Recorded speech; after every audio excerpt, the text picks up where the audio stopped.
The drama surrounding Team USA's training camp just cracked wide open, and it didn't come from a leak, a rumor, or some anonymous source stirring the pot. It came straight from the mouth of Aaliyah Boston, and what she revealed should have every veteran in women's basketball sitting uncomfortably right now. Because what happened in those internal scrimmages wasn't just competitive basketball. It was a warning shot, a clear signal that the balance of power is shifting, whether the establishment wants to admit it or not.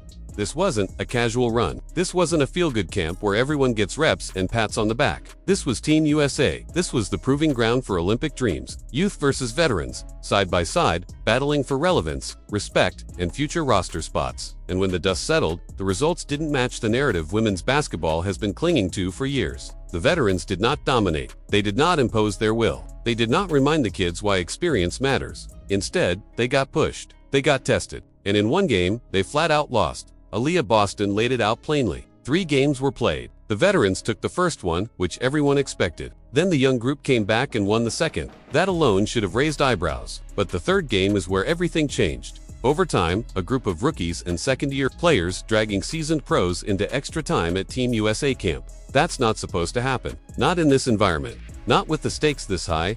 And what followed was even more telling than the score. Instead of owning what happened, some of the veteran voices tried to soften it, reframe it, turn a clear struggle into a feel-good lesson about togetherness. Losing in overtime suddenly became winning together. Competing became the same as conquering. And that mindset is exactly why this moment matters so much. Because at the Olympic level, there is no winning together. There is winning, and there is going home. Think about the reality of this situation. You are a veteran player, years into your professional career, fighting for a spot on the 2028 Olympic roster. You are going up against players who just left college, players still adjusting to life as pros, players who, in theory, should be overwhelmed by the moment. And instead of putting them away, you are fighting for survival. You are relying on a last-second circus shot just to avoid embarrassment. That's not dominance. That's a red flag.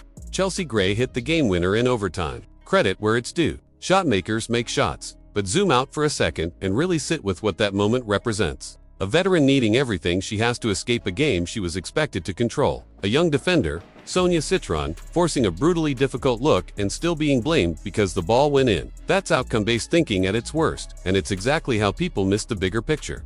The defense was good. The process was right. The result just didn't fall the way the youth wanted it to, and that's basketball. But what you cannot ignore is that the young players were right there. They belonged. They weren't intimidated. They weren't overwhelmed. They weren't outclassed. And that should scare anyone clinging to the idea that veteran experience automatically guarantees superiority.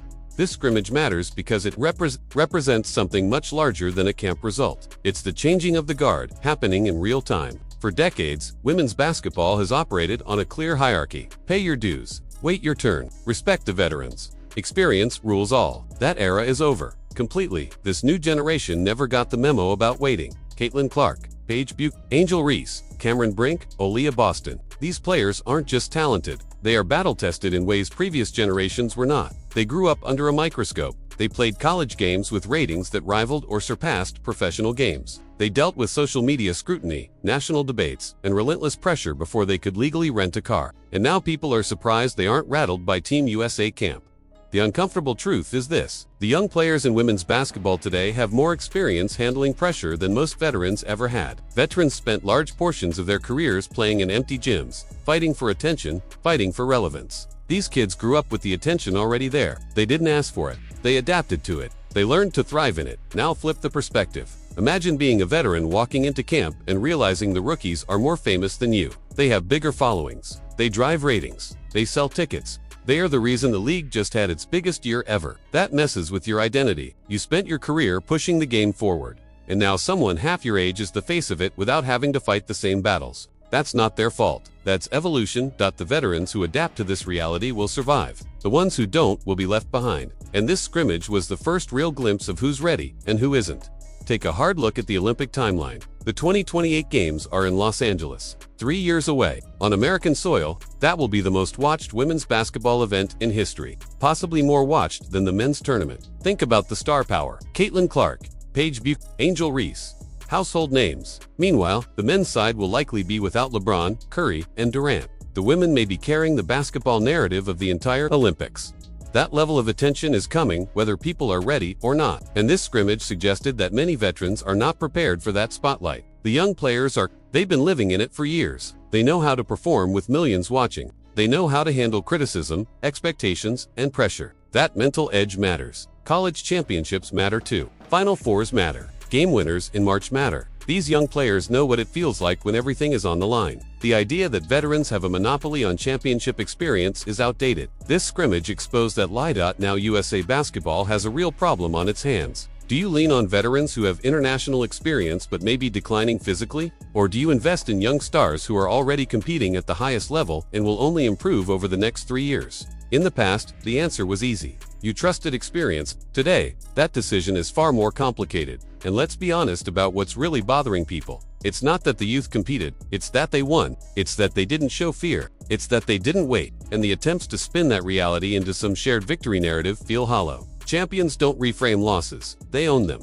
This is professional sports. Windows close. Sometimes, slowly. Sometimes, all at once. For some veterans, that realization just hit harder than they expected. They may not want to accept it yet, but the next generation is here, and they are not asking for permission. The most telling part of all this is how each group responds publicly. The young players are quiet. They're working. They're playing. They're letting the results speak. Some of the veterans, meanwhile, are online arguing, blocking critics, and explaining their struggles. The difference in mindset is glaring. The youth grew up in the noise. The veterans are still learning how to survive it. So what does this all mean? It means women's basketball is undergoing a generational shift faster than anyone predicted. The future is no longer theoretical. It's already competing with the present and winning. Veterans must adapt, embrace new roles, and lead without clinging to status. The young players must stay hungry and humble, knowing that one scrimmage doesn't guarantee Olympic glory. But make no mistake, when rookies push veterans to the brink 3 years before the Olympics, that's not a fluke. That's the future announcing itself loudly. So here's the real question. If you're a veteran barely surviving scrimmages against rookies, what makes you believe you can dominate the best international teams in the world? And if you don't have a clear answer, are you willing to step aside for the next generation? Drop your thoughts in the comments because this conversation is just getting started. If you want more deep, unfiltered breakdowns of what's really happening behind the scenes in women's basketball, make sure to like this video, subscribe to the channel, and stay locked in. The road to 2028 has officially begun, and not everyone is going to make it.